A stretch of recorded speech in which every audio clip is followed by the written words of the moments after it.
Types of materials होते हैं दो तरह के, एक होता है इंसुलेटर्स, एक होते हैं कंडक्टर्स। इंसुलेटर कौन से होते हैं? जिनमें वोकल इलेक्ट्रिसिटी कंडक्ट नहीं करती। और कंडक्टर कौन से होते हैं? जिनमें वोकल इलेक्ट्रिसिटी कंडक्ट करती है। अब इसके बाद तक इलेक्ट्रिसिटी कितने तरह की होती है? तो इलेक्ट्रिसिटी दो तरह की होती है, ये सर पढ़ाया नहीं है, पढ़ो। इलेक्ट्रिसिटी होती है दो तरह की, एक होती है स्टैटिक इलेक्ट्रिसिटी, स्टैटिक, और दूसरी होती है करंट। स्टैटिक में जो चार्ज होता है वो रेस्ट पे होगा, और करंट में जो चार्ज होगा वो मोशन में होगा।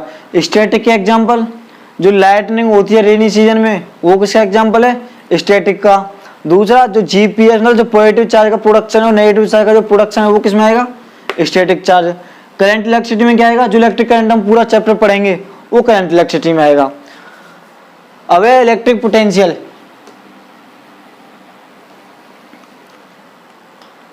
इलेक्ट्रिक पोटेंशियल क्या है? किसी चार्ज को मतलब एक यूनिट चार्ज को इन्फिनिटी से लेकर किसी पॉइंट तक लेके आएंगे तो उसमें जो वर्क डन होगा वो इलेक्ट्रिक पोटेंशियल होता है। और पोटेंशियल डिफरेंस क्या होता है? पोटेंशियल डिफरेंस जो होगा वो दो पॉइंट के बीच में निकालते हैं। किसके बीच में? दो पॉइंट्स के बीच में। मान चलो ये कोई बी पॉइंट है, ये कोई ए पॉइंट है। ए पॉइंट से बी पॉइंट तक, मतलब बी पॉइंट से ए पॉइंट तक लाने में जो वर्क डन हुआ होगा एक कूलम चार्ज को, वो क्या होगा? पोटेंशियल। इसका जो फॉर्मूला होता है V इक्वल टू W/Q, ये पढ़ा था। या फिर VA minus VV equal to W/Q। इसके बाद क्या पढ़ा था? इलेक्ट्रिक करंट क्या है? इलेक्ट्रिक करंट होता है rate of flow of charge, यानी चार्ज फ्लो करेगा तो करंट होगा। I इक्वल्स टू Q/T, इसमें Q क्या है? चार्ज को किस में रखेंगे? कूलम में। टाइम को किस में रखेंगे? सेकंड में। जो करंट की जो ऐसा यूनिट है वो क्या है? एम्पियर। और इसमें क्या पढ़ा था? जैसे डायरेक्शन ऑफ करंट क्या है? जैसे इलेक्ट्रॉन इस साइड फ्लो करेगा, इलेक्ट्रॉन की डायरेक्शन इस साइड फ्लो करने की, तो जो करंट होगा उसके अपोजिट में होगा।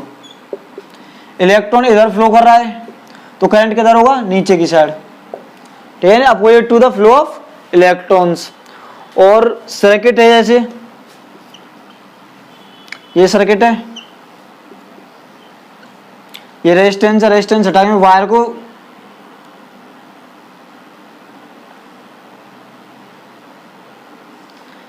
इसमें जो ये पॉजिटिव है ये नेगेटिव है, जो करंट है वो कैसे फ्लो करेगा, पॉजिटिव टू नेगेटिव, और जो इलेक्ट्रॉन्स है वो कैसे फ्लो करेंगे, नेगेटिव टू पॉजिटिव। ये किसकी डायरेक्शन है, इलेक्ट्रिक करंट, और जो इलेक्ट्रॉन है उसकी डायरेक्शन क्या है, नेगेटिव टू पॉजिटिव। इसके अंदर जो इलेक्ट्रॉन्स होंगे, ये कोई कंडक्टर है ना, इसके अंदर इलेक्ट्रॉन की डायरेक्शन क्या होगी, इधर इस साइड में, और करंट की इस साइड। इतना समझ में आया। इसके बाद पढ़ा था ओम्स लॉ। ओम्स लॉ क्या होता है, ओम्स लॉ होता है एट कांस्टेंट टेम्परेचर जो इलेक्ट्रिक करंट होता है वो डायरेक्टली प्रोपोर्शनल होता है पोटेंशियल डिफरेंस के, और जो इलेक्ट्रिक करंट पोटेंशियल डिफरेंस की डायरेक्टली प्रोपोर्शनल है तो पोटेंशियल डिफरेंस है वो भी इलेक्ट्रिक करंट डायरेक्टली प्रोपोर्शनल होगा। प्रोपोर्शनल हटेगा तो इक्वल आएगा, और ये कांस्टेंट आएगा आर। आर इसमें आर क्या है, रेजिस्टेंस। रेजिस्टेंस क्या होता है, मतलब आर की वैल्यू क्या आ गई, वी अपॉन आई, यानी it is the ratio of the potential difference across the end and the electric current flow through the conductor. ये क्या होता है, रेजिस्टेंस। रेजिस्टेंस वैसे क्या है, उसका फील समझो। रेजिस्टेंस होता है कोई वायर है या मतलब कोई कंडक्टर है, उसमें से होकर इलेक्ट्रिसिटी या मतलब इलेक्ट्रिक करंट फ्लो करेगा, तो उसे जो कुछ हिंड्रेंस होती है इसके पास, वायर में कुछ हिंड्रेंस लगती है, वो जो हिंड्रेंस होगी वो क्या होगी, रेजिस्टेंस। ठीक है, आज जो पढ़ना है वो पढ़ना है फैक्टर्स अफेक्टिंग द रेजिस्टेंस, मतलब रेजिस्टेंस कैसे चेंज हो सकता है, मतलब क्या क्या इफेक्ट पड़ सकते हैं, ये इंपॉर्टेंट है। Factors affecting the resistance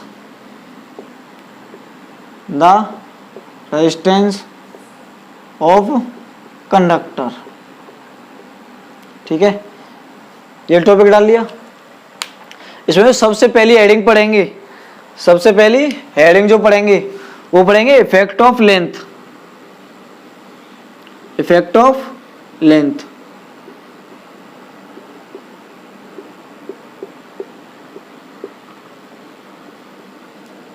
effect of length. इसकी जो स्टेटमेंट है वो मैं भूल रहा हूं, खुद नोट करो। The resistance of a wire, the resistance of a wire is directly proportional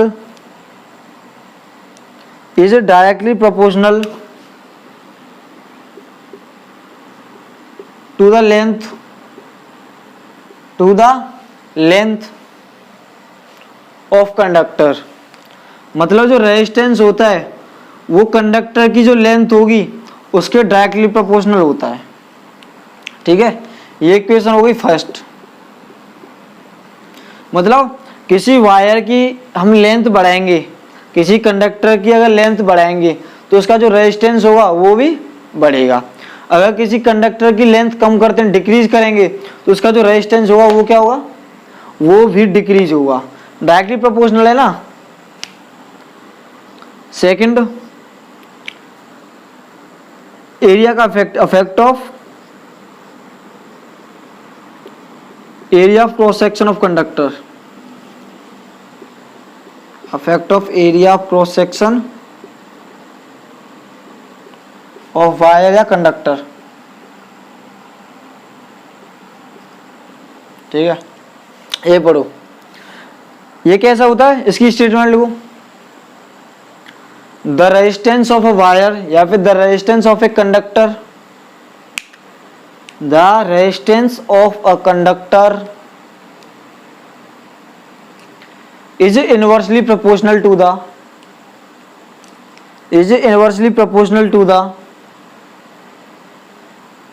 area of the cross section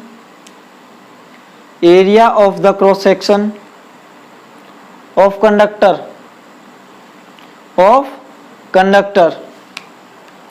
मतलब जो रेजिस्टेंस होता है वो एरिया ऑफ क्रॉस सेक्शन के कैसे होता है, इनवर्सली प्रोपोर्शनल। ये होगी हमारी सेकंड इक्वेशन। अब ये जो इक्वेशन फर्स्ट है और ये जो इक्वेशन नंबर सेकंड है, इन दोनों को एक करेंगे।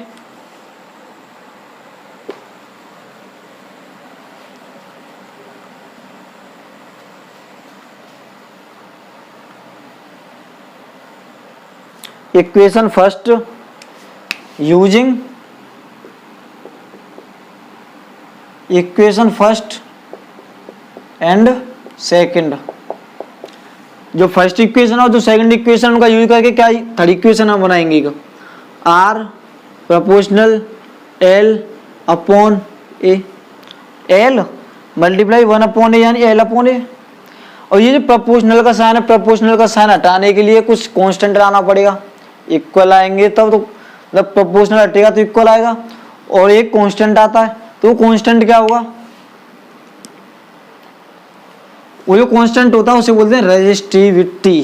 क्या बोलते हैं, resistivity. R equals to L upon A. और ये जो रेजिस्टिविटी है, ये जो रेजिस्टिविटी है उसका नाम है रेजिस्टिविटी, रेजिस्टिविटी, रेजिस्टिविटी। इसे बोलते क्या है, जो इसका प्रोनाउंसिएशन है उसे बोलते हैं रो। क्या बोलते हैं, रो, RHO, रो। तो ये फॉर्मूला निकल के आता है R equal to rho L upon A. अगर किसी वायर का जो एरिया है वो डबल कर दें, किसी वायर का यहाँ पे कंडक्टर का जो एरिया है वो डबल कर दें तो उसका रेजिस्टेंस पे क्या इफेक्ट पड़ेगा। मान चलो ये मेरे पास कोई वायर है, ठीक है, इसका जो क्रॉस सेक्शन एरिया वो है A, और इसका जो एरिया क्रॉस सेक्शन है वो कर दूं मैं 2A। पहले क्या था A, फिर क्या कर दिया बाद में 2A, तो इसके रेजिस्टेंस पे क्या फर्क आएगा। तो पहले जो रेजिस्टेंस होगा वो कितना होगा इसका R, जो बाद में रेजिस्टेंस आएगा वो कितना आएगा, इनवर्सली प्रोपोर्शनल है, तो एरिया डबल है तो रेजिस्टेंस कितना होगा, हाफ, जितना पहला उसका हाफ। अगर मैं एरिया को कर दूं ट्रिपल कर दूं एरिया को 3A, तो रेजिस्टेंस कैसा आएगा, रेजिस्टेंस हो जाएगा R/3, R/3। ऐसे ही एरिया को मैं कर दूं 4 टाइम 4A, तो इसका जो रेजिस्टेंस है वो कितना हो जाएगा R/4, R/4। इतना समझ में आया, इसे यहां तक नोट कर लो। हाँ, तो यहां तक नोट हो गया।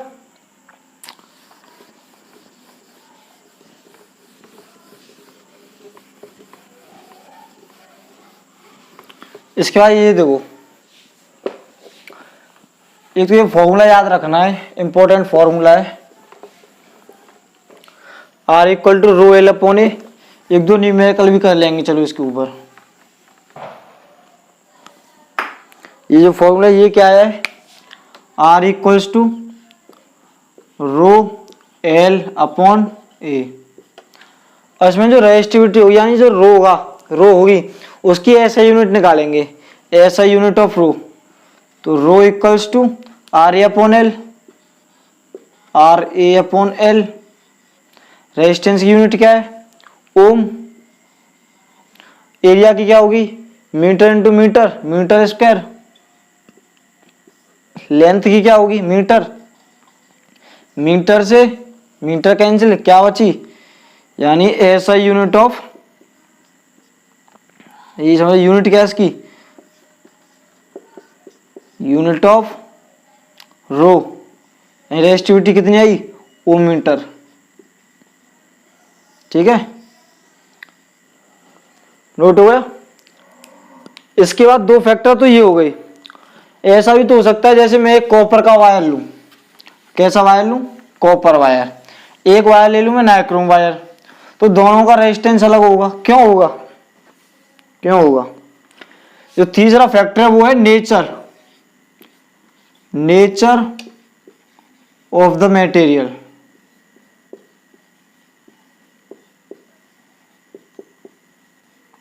Nature of the material.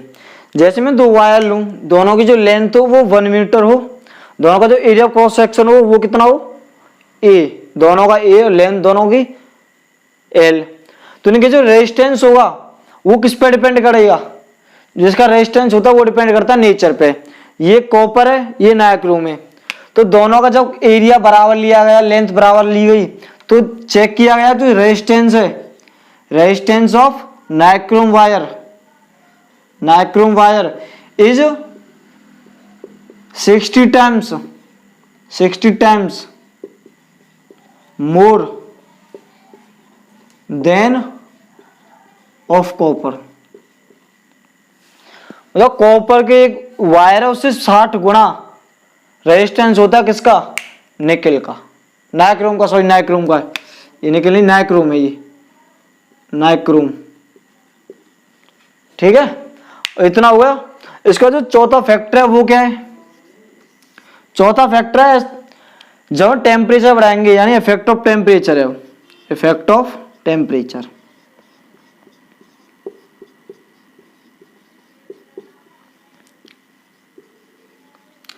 जब हम जितने ये मेटल्स हैं उनका हम टेम्परेचर बढ़ाएंगे, यानी on raising the temperature of metals, तो उनका क्या होगा, रेजिस्टेंस क्या होगा, इंक्रीज। ऐसे समझ लो कि जो रेजिस्टेंस होगा किनका, मेटल्स का, वो कैसा हुआ, डायरेक्टली प्रोपोर्शनल टू टेम्परेचर। मतलब जब टेम्परेचर बढ़ाएंगे तो उनका जो रेजिस्टेंस होगा वो भी बढ़ेगा, टेम्परेचर कम हुआ तो रेजिस्टेंस भी कम हुआ है। लेकिन जो इसमें एक दूसरा केस बनता है, जो एलॉय होते हैं, एलॉयज जैसे कि कॉन्स्टेंटन,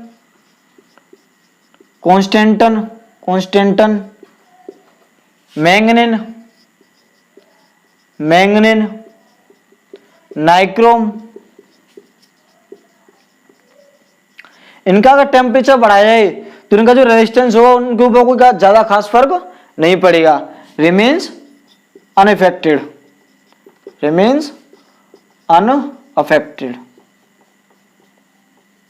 ठीक है, और इसका 2-3 न्यूमेरिकल कर लेते हैं, 2 या 3।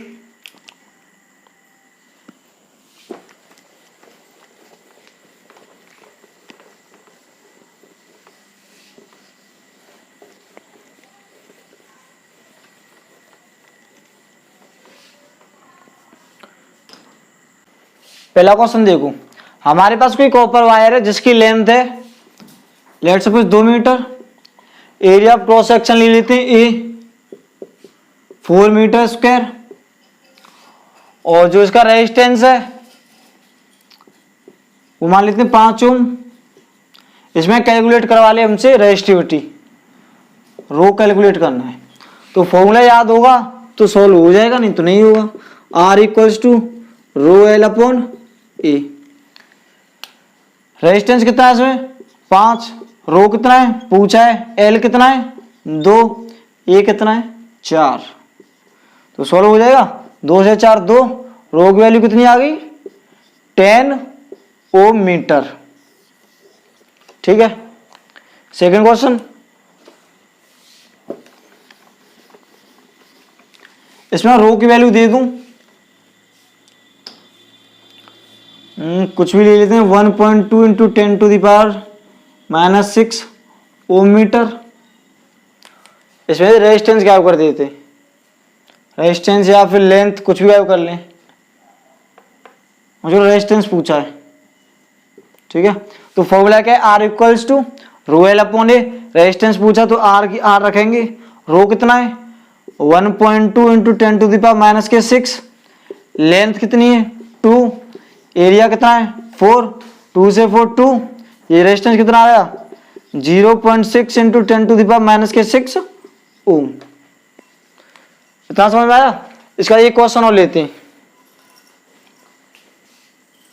नेक्स्ट क्वेश्चन पढ़ो, a atom resistance wire is doubled up by folding, calculate the new resistance of a wire. हमारे पास कोई वायर है जिसका जो रेजिस्टेंस है वो कितना है 8 ओम। अब इस वायर को फोल्ड कर दिया गया है तो इसका जो नया रेजिस्टेंस आएगा वो कितना है, पहले 8 ओम रेजिस्टेंस था उसे फोल्ड कर दिया तो इसका कुछ नया रेजिस्टेंस आएगा, तो वो जो नया रेजिस्टेंस आएगा वो कितना है। अब इस क्वेश्चन को सॉल्व करने के लिए 2 हिस्सों में तोड़ेंगे, 2 पार्ट में तोड़ेंगे इसे। ठीक है, पहले इसका जो रेजिस्टेंस था, मतलब वायर तो सेम है, वायर सेम है तो इसका जो रेजिस्टिविटी होगी वो सेम होगी, तो यानी रेजिस्टिविटी दोनों साइड कैसी है, सेम। यहाँ पे रेजिस्टिविटी कैसी है, रो, ठीक है। यहाँ का जो रेजिस्टेंस R1 वो कितना है, R। यहाँ पे जो रेजिस्टेंस है R वो कितना है, R1।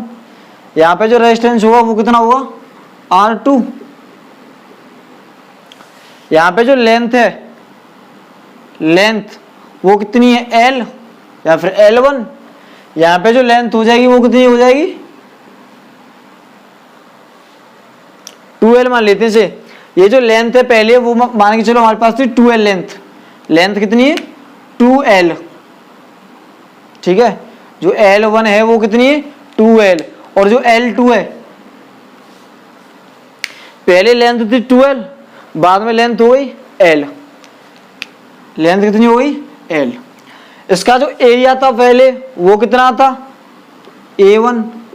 इसका जो एरिया था वो था A। अब बाद में जब इसे फोल्ड करेंगे तो एरिया कितना हो जाएगा, डबल। एरिया हो जाएगा 2 टाइम्स A। और क्या पूछा है, रेजिस्टेंस। अच्छा, रेजिस्टेंस का फॉर्मूला क्या है, R equals to rho L upon A। Resistance कितना है, R1।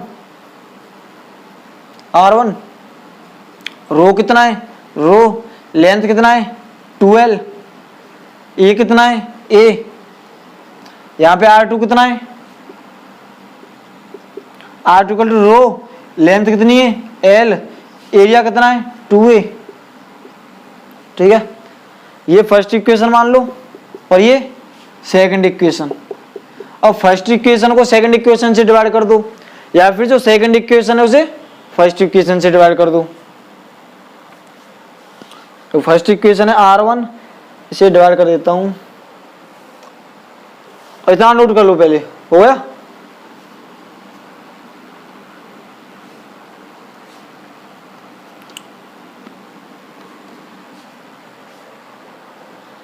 पहली इक्वेशन क्या थी, R1 equals to rho L। L कितनी थी उसकी, 2L। एरिया कितना था उसका, A, upon R2 equal to rho, length कितनी है, L। एरिया कितना है, 2A। A से A कैंसिल, L से L कैंसिल, रो से रो कैंसिल, 2 2 जा 4। यानी R1 upon R2 equals to 2 2 जा 4, ये 2 पर चला जाएगा, 4 अपॉन 1। जो रेजिस्टेंस 1 था वो कितना था, R। तो जो रेजिस्टेंस 2 है 4 टाइम्स R2 हो जाएगा, 4 टाइम्स हो जाएगा। यहाँ पे जो R2 है, R2 वो कितना हो जाएगा, R/4। R/4 पहले कितना था, R2 इक्वल टू R की वैल्यू कितनी है, 8 ओम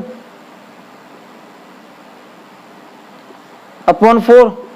जो रेजिस्टेंस सेकंड का है वो कितना आ जाएगा, 2 ओम।